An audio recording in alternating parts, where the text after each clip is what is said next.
अगर आपसे पूछा जाए कि जीवन में सबसे जरूरी क्या है, भूख, प्यास, नींद या आशा, तो आप शायद भूख या प्यास को ही बड़ी बताएंगे, क्योंकि भूख प्यास लगते ही इंसान तड़पने लगता है और सुकून की नींद के लिए तो सब वैसे ही तरसते हैं। लेकिन क्या आप जानते हैं कि भूख, प्यास और नींद में सबसे बड़ी है आशा? अब वो कैसे, वो आपको इस रोचक कहानी से हम समझाएंगे। स्वागत है आपका माइथोलॉजी टेल्स में। तो आइए आपको ये रोचक कहानी बताते हैं। एक समय की बात है, एक गांव में भूख, प्यास, नींद और आशा 4 बहनें हुआ करती थीं। एक बार उनमें इस बात को लेकर लड़ाई हो गई कि सबसे बड़ा कौन है। सब एक दूसरे से खुद को बड़ा बताने लगी। जब आपस में उनसे इसका फैसला नहीं हो पाया तो लड़ती झगड़ती वहां के राजा के पास पहुंची और राजा ने इस पूरे माजरे को सुलझाने की एक तरकीब सोची। उसने सबसे पहले भूख से पूछा कि तुम कैसे बड़ी हो, इसकी क्या वजह है?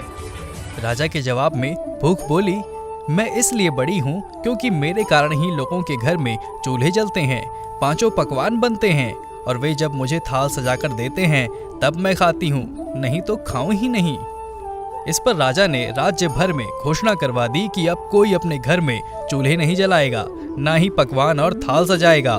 फिर पता लगेगा कि जब भूख को भूख लगेगी तो वो कहाँ जाएगी। पूरा दिन बीत गया, आधी रात बीतने को आई।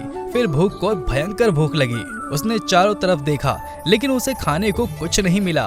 फिर मजबूरी में वो एक घर में पड़ी बासी रोटी खाने लगी। प्यास ने इसकी खबर राजा को दे दी और बोली, राजा साहब, भूख हार गई। उसने थाल में सजे पकवान नहीं बल्कि बासी रोटी के टुकड़े खाए हैं, इसलिए मैं बड़ी हूँ। ये बात साबित हो गई। राजा ने पहले तनिक सोचा और फिर प्यास से पूछा कि तुम कैसे बड़ी हो? फिर प्यास बोली, मेरे लिए ही लोग कुएं, तालाब बनवाते हैं, बर्तनों में पानी संचय करते हैं और फिर मुझे बढ़िया से ग्लास में भरकर देते हैं, तब जाकर मैं उसे पीती हूँ, नहीं तो मैं पीऊँ ही नहीं। इस बार भी राजा ने ऐलान करवा दिया कि कोई भी अपने घर में पानी भरकर नहीं रखेगा, ना ही किसी को गिलास में पानी दिया जाएगा। कुएं, तालाबों पर पहरा रहेगा। फिर देखते हैं कि जब प्यास को प्यास लगेगी तो वो क्या करती है। फिर वही हुआ। दिन बीत गया, आधी रात बीती और प्यास को बहुत प्यास लगने लगी, लेकिन उसे पानी की एक बूंद भी नहीं मिली।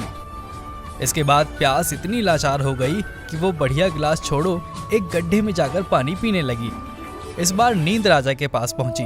उसने राजा को प्यास का किस्सा सुनाते हुए कहा कि अब तो आपको कोई संदेह नहीं रहा ना कि मैं सबसे बड़ी हूँ। राजा ने नींद से भी फिर वही सवाल किया कि अब तुम सबसे बड़ी कैसे हो?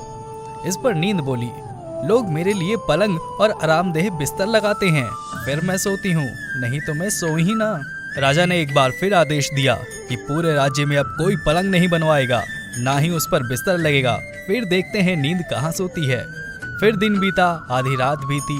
नींद बेचैन होकर बिस्तर तलाशने लगी और आखिरकार थक हार कर नर्म बिस्तर की जगह ऊबड़ खाबड़ जमीन पर ही सो गई।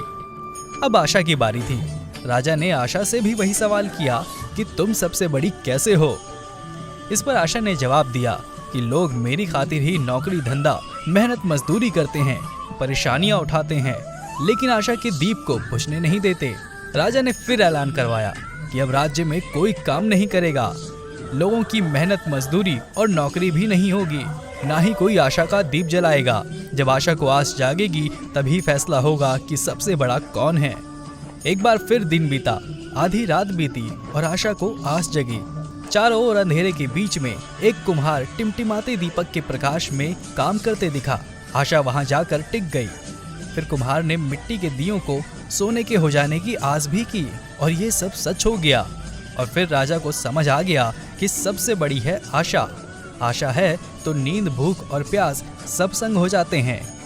तो दोस्तों, कैसी लगी हमारी आज की ये कहानी? अगर आपको हमारी ये कहानी पसंद आई है तो हमारे चैनल को सब्सक्राइब करें, लाइक करें और ज़्यादा से ज़्यादा शेयर भी करें। मिलते हैं अगली कहानी में।